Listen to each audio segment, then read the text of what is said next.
Hello my good friends, I'm Buck Weezer and you've tuned to Buck Small Engine DIY on YouTube, and I'm here today with a 2024, it's just 1 year old, Toro lawnmower. It's got the Briggs & Stratton E-Series and personal pace, and this was brought to me today. The guy hit something hard and now it won't run. He hit something really hard. You know what he hit? He hit a bolt that sticks up out of the ground, that a cement anchor, that a bolt in cement that holds the basketball pole in place. So yeah, that's not gonna give it all when you hit it with the lawnmower. It's an accident, it happens, right? You want to help me fix it? Then stay tuned.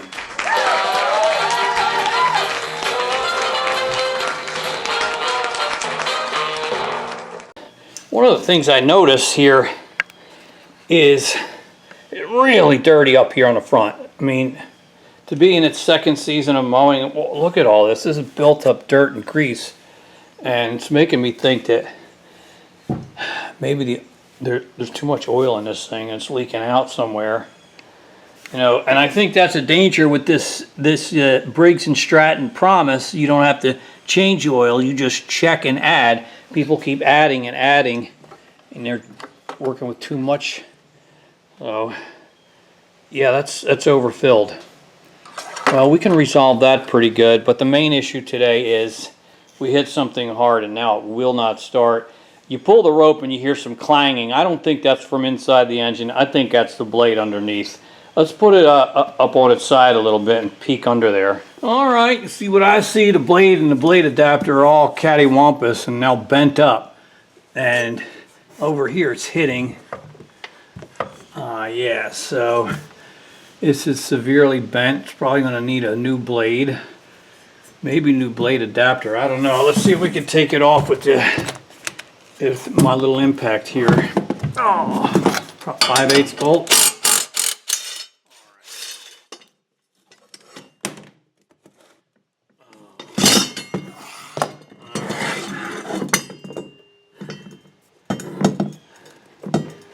Blade adapter's all right. It might be.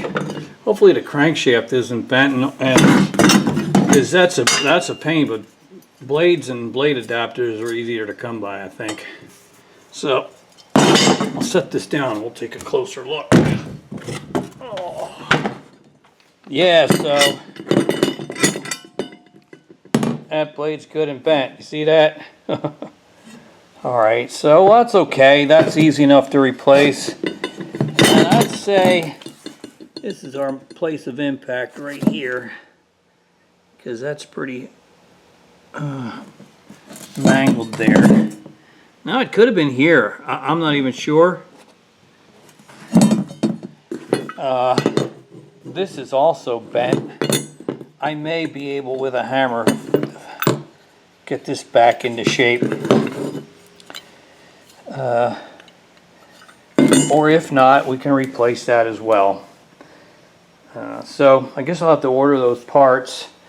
I do hope that the engine still runs. I'm going to pull a rope and make sure it still spins properly. I'll have to take the cover off. We're going to check the flywheel, because it's very possible that the flywheel keyway is now misaligned as well. That often happens when you hit something hard. So let's take off this engine cover, and there's two screws here to get this plastic cover off. They're a Torx bit. I don't know what size that is, maybe T25. I don't know.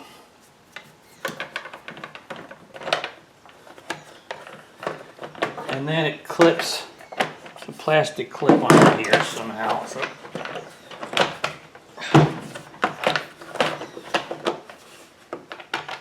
let me get a magnet and pull those out of there.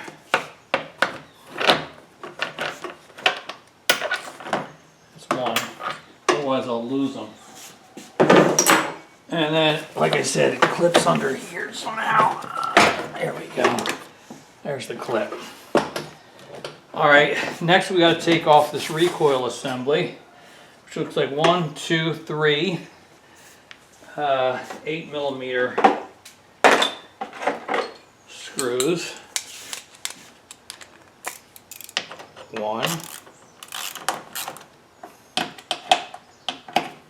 2, 3. Go a little faster with this guy.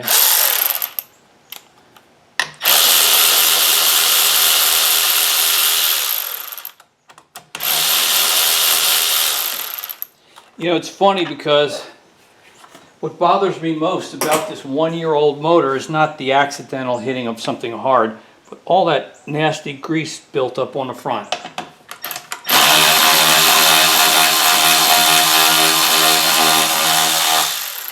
Wait, why is that? It's not coming out.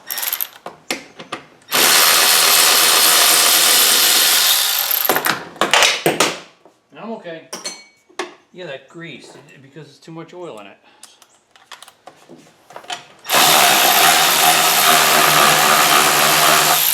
Alright, for some reason this guy's not coming out. He's just spinning. Alright, that's going to be a problem. We're going to have to find a way to extract that. Alright, I did get that bolt out. The threads there on the end are stripped, so it's just spinning. Anyway, now this just lifts off. We have access to the flywheel, and we gotta remove this nut to pull the flywheel and be able to see if it's properly aligned. Alright, let's take out this nut. It's a 15/16 of an inch socket. Let's see if my little impact can take it out off for us. Indeed it can. A nut, a washer, and then the recoil guy. And I'm going to give you a close-up. And the good news is that did not get misaligned. A lot of times that is what happens. But you can see right here the flywheel keyway and the keyway pin, they're perfectly aligned down there. See that? So our timing won't be affected, and this thing should we don't have to reset the flywheel, because it, you know, I say that, and maybe we should anyway. It's ever so slightly off. It wouldn't hurt, I guess. Oh, you know what? I don't think I'm going to do anything with that. We'll put on our new blade, and then we'll fire this up. If for some reason it doesn't run well, then maybe we can reconsider this. But I don't think it's, I really don't think it's shifted in any significant manner to affect the timing. So we dodged a bullet with that one. It may just be a new blade that we need to install. Just in case you were wondering what I'm going to do with that bolt that got stripped, I'm just going to add 2 washers, which will make the bolt sit up just a little higher, and we'll work with these threads down here that are still good. I think that should work okay. It's not super crucial. So let's try that.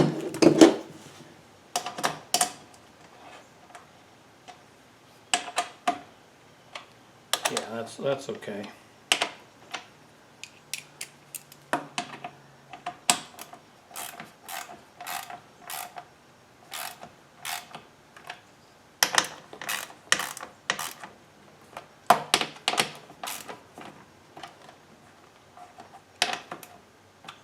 I'm not going to tighten it too severely so the rest of the threads don't strip. It's on there good. We'll be okay. Alright, I'm going to order a new blade, and while we wait for that to arrive, I'm going to go ahead and change the oil, because like I told you, it was significantly over full, which I think accounts for some of this mess here on the front. We're going to clean it up, and we'll slap that new blade on when it gets here, and hopefully this thing is, that's all it's going to take to get this guy back up and running. I'll see you then. Alright, let's finish things up with this Toro mower. There's the new blade that came in. Replaced the other one that was bent up. And this piece here, I took a hammer to it and the bench vise and have it back to pretty much straight condition, so I didn't want to have to replace that as well. Putting a little anti-seize on the threads of the bolt, and we've got a fresh oil change and a new air filter in there. So bolting up this new blade, and then we'll be ready to test this thing out. Alright, I hope you have a reasonably clear view of what we're doing. It's not terribly complicated.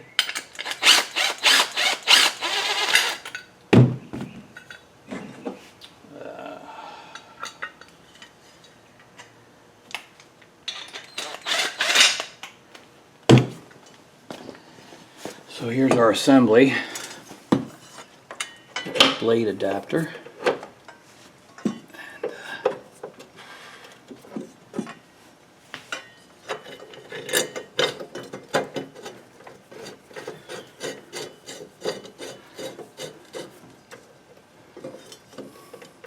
I start it by hand, make sure everything's lined up properly.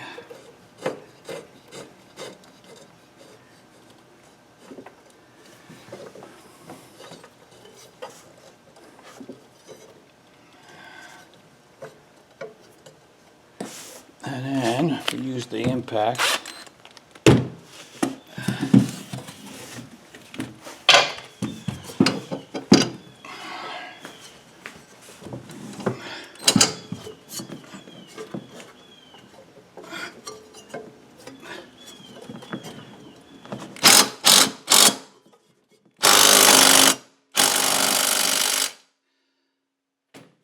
All right.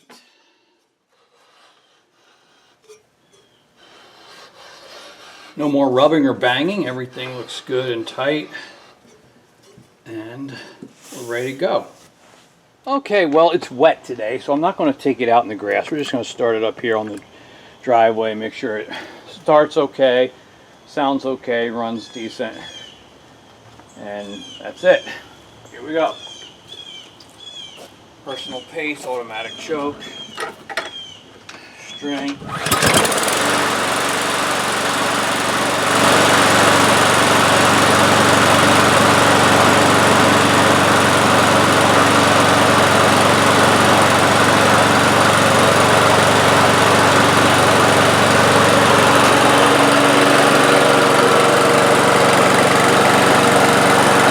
Great.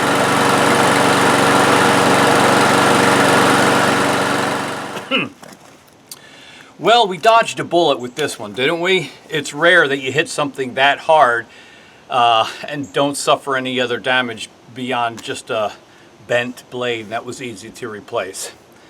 A lot of times you hit something hard like a rock or a stump or a buried root, or in this case a galvanized bolt sticking up from the concrete where your basketball goal is mounted. That can do a lot more damage than just bending a blade. So we made out good with this one. And while we were at it, we did a little maintenance with an oil change as it was overfilled, and a new air filter since that one was pretty clogged up. And it starts and runs good with no internal engine damage. We didn't have to reset the flywheel. Look, a lot of times that happens, and if you, I'll leave some links here at the end if you want to see some of my other videos to help you fix the problem of a misaligned flywheel after hitting something hard like that. In this case, new blade, and we're good to go. I do thank you for watching, and your comments and questions are always appreciated in the discussion below, so please feel free to communicate with me that way. Remember, as I always like to say, only you can put the do into do-it-yourself. That's it. Have a great day, and I'll see you on the next one. Bye.